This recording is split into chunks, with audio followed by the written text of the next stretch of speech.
भी नेताजी की आंखों में कल्याण का सपना है और जिनके हर निर्णय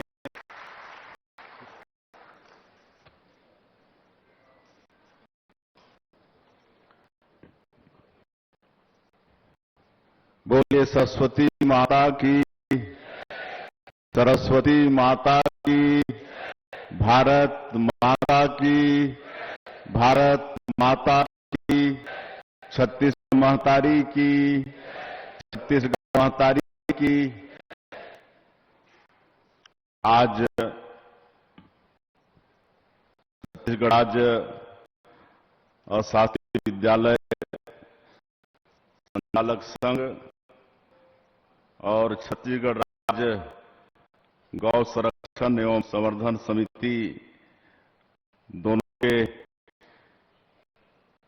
इस संयुक्त कार्यक्रम fight against global warming campaign में हम लोगों के बीच मंच में विराजमान इंदिरा गांधी कृषि विश्वविद्यालय के कुलपति आदरणीय डॉक्टर गिरीश चंदेल जी, अशासकीय विद्यालय संचालक संघ के प्रदेश अध्यक्ष श्री राठी जी, आदरणीय इरन्ना सपारे जी, श्री मनोज पांडे जी, मनोज गुप्ता जी, विनोद कुमार पांडे जी, विशंभर साहू जी, राम किंकर पांडे जी, स्टीफर्ड बर्नस जी, अजय दुबे जी,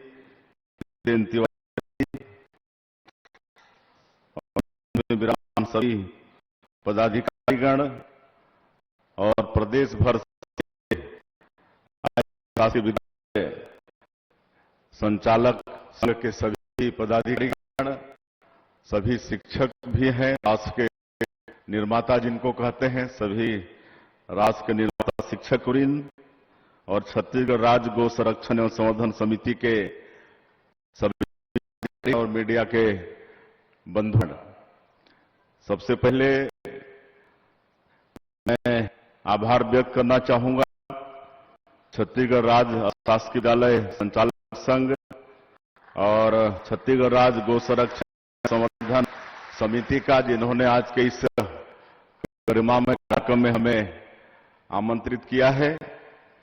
और आज के इस कार्यक्रम का मैं सबसे पहले हृदय से अभिनंदन करता हूं, स्वागत करता हूं। और मैं अवगत कराना चाहूंगा कि मेरी भी 6वीं से लेकर मैट्रिक तक पढ़ाई शासकीय विद्यालय में हुई है। कुनकुरी में लोयला हायर सेकेंडरी करके शासकीय विद्यालय है, जिसमें हमारी पढ़ाई हुई है लेकर मैट्रिक तक। उस समय मैट्रिक बोर्ड होता था और उस समय उस स्कूल का इतना क्रेज था कि आज तो अनेकों स्कूल हो गए, रायपुर, बिलासपुर, दुर्ग में, लेकिन पहले यहाँ के बच्चे पढ़ने जाते थे, स्कूल हायर सेकेंडरी की पढ़ाई करने उनको जाते थे लोला हायर सेकेंडरी स्कूल में। तो उस स्कूल में हमारी पढ़ाई हुई है और आज सब लोग शासकीय विद्यालय के शिक्षक यहाँ पर उपस्थित हैं। आप लोगों का शिक्षा के क्षेत्र में है, उसके लिए भी आप सब लोग बधाई के पात्र हैं। कि अगर माननीय प्रधानमंत्री जी का जो संकल्प है 2047 तक इस देश को विकसित भारत के रूप में खड़ा करने का, तो हम लोगों को भी सहयोग करना पड़ेगा और हम लोग भी शिक्षा का एक विजन डॉक्यूमेंट तैयार किए हैं। उस अनुसार आगे हमारी सरकार काम कर रही है, लेकिन इसमें शिक्षा का बड़ा योगदान होने वाला है। कहे कि हमारे विद्वानों ने कहा है शिक्षा विकास का मूल मंत्र है और शिक्षा के बिना जीवन अधूरा है। मनुष्य जन्म लेता है और जीता है, लेकिन एक पढ़ा लिखा शिक्षित व्यक्ति का जीवन यापन और एक अनपढ़ व्यक्ति का जीवन यापन करने में जमीन और आसमान का फर्क होता है। और किसी भी क्षेत्र में सफलता प्राप्त करने के लिए शिक्षा बहुत जरूरी है। तो ऐसा आप लोग शिक्षा देने का काम, राष्ट्र निर्माण का काम कर रहे हैं, इसलिए बहुत बहुत सभी लोग बधाई के पात्र हैं। और आप सब देखें कि हमारा छत्तीसगढ़ 25 साल हो गया है, हम लोग 35 में चल रहे हैं और 25 वर्षों में छत्तीसगढ़ का चहुमुखी विकास हुआ है, सभी क्षेत्रों में विकास हुआ है।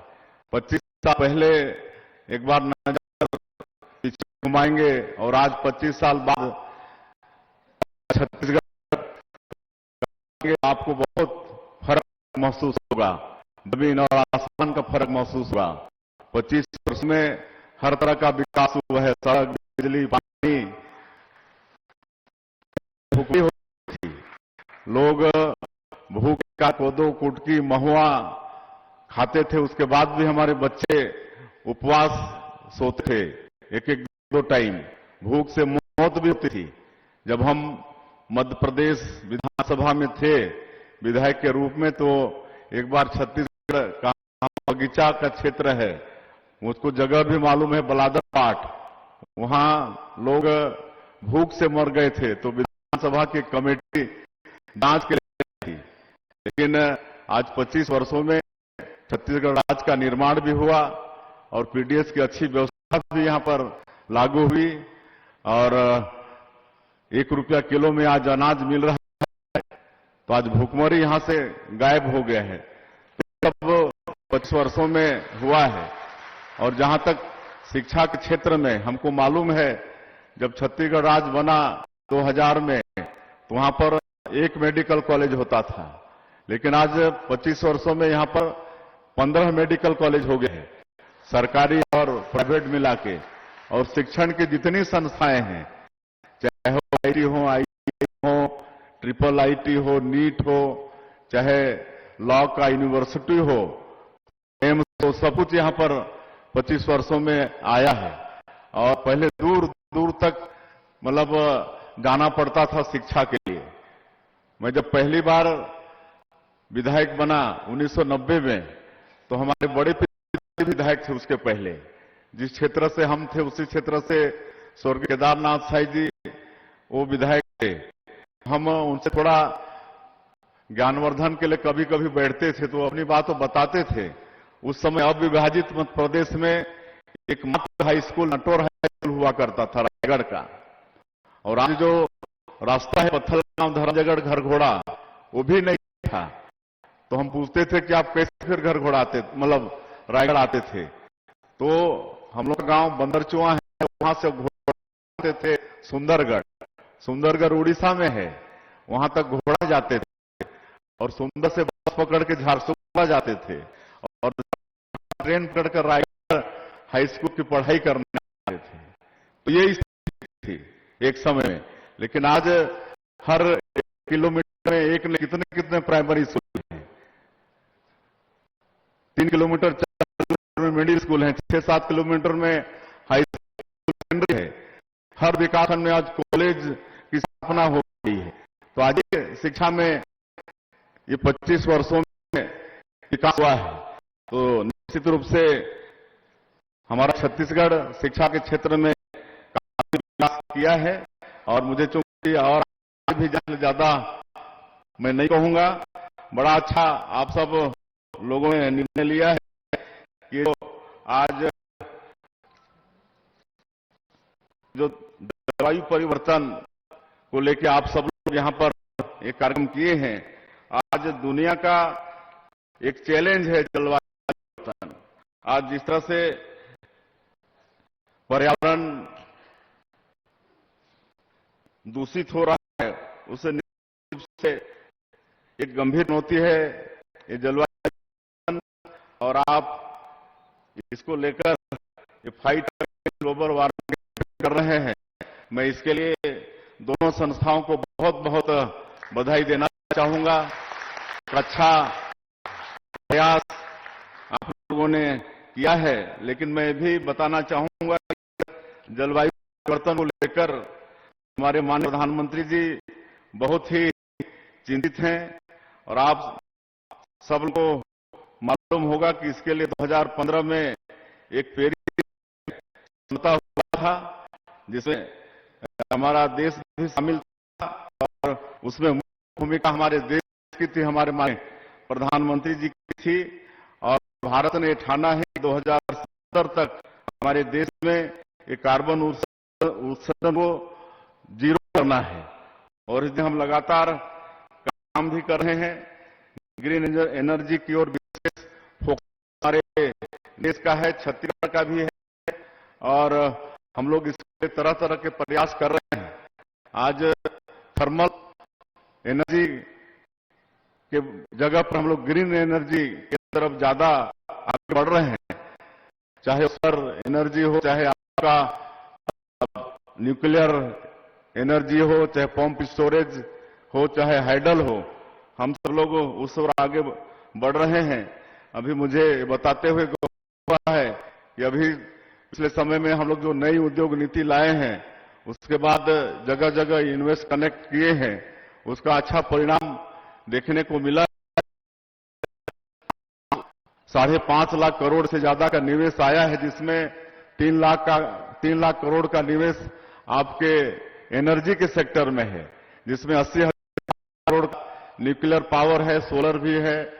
आजकल एक नई पद्धति आई है पंप स्टोरेज का एनर्जी, कल तो आप लोग होंगे, लेकिन ये पंप स्टोरेज ये नया एक सिस्टम आया है, तो ये सबके तरफ हमारा आगे बढ़ा है। हम लोग छत्तीसगढ़ में भी आगे बढ़ रहे हैं और कम से कम कार्बन उत्सर्जन हो, इस पर हमारी सरकार की चिंता है। माननीय प्रधानमंत्री जी के इच्छा के अनुसार हम लोग के लिए और भी वृक्षारोपण पर ज्यादा ध्यान दे रहे हैं। आप सबको मालूम होगा कि पिछले साल माननीय प्रधानमंत्री जी ने आह्वान किया था एक पेड़ मां के नाम, और इस के तहत पूरे देश में करोड़ों करोड़ों पेड़ लगे। हम लोग छत्तीसगढ़ में भी करीब 2,75,000 करोड़ नहीं 2,75,00,000 का टारगेट था, लेकिन उससे ज्यादा करीब 4 करोड़ पौधा हम लोग लगाए। और इस साल भी करीब 2.5 करोड़ का लक्ष्य लेकर हम लोग चल रहे हैं। एक पेड़ मां के नाम से इस साल भी लगाएंगे। जो आप लोग लिए पीपल का पौधा लगाने का, इसकी भी मैं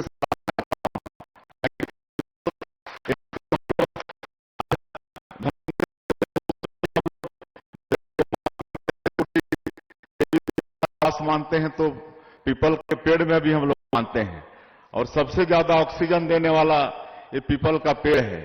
तो हम लोग पिछले साल एक पीपल फॉर पीपल ये भी कार्यक्रम चलाए हैं, मतलब जनता के लिए पीपल। और आप नया रायपुर में जाके देखेंगे तो हर चौक में आपको पीपल का पेड़ दिखेगा। तो पिछले साल पीपल फॉर पीपल इस कार्यक्रम के तहत हम लोग सैकड़ों पीपल का पेड़ नया रायपुर में लगाए हैं, और इस साल भी इस कार्यक्रम को आगे जारी रखने वाले हैं।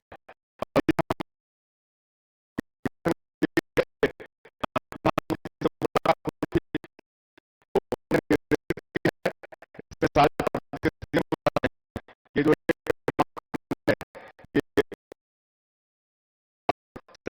है, और इस साल हमारी सरकार ने निर्णय लिया है, तो आप लोग भी पीपल लगाने का विचार रखे हैं। और कितना 11,11,111, तो इसके लिए भी आप लोगों को बहुत बहुत बधाई है।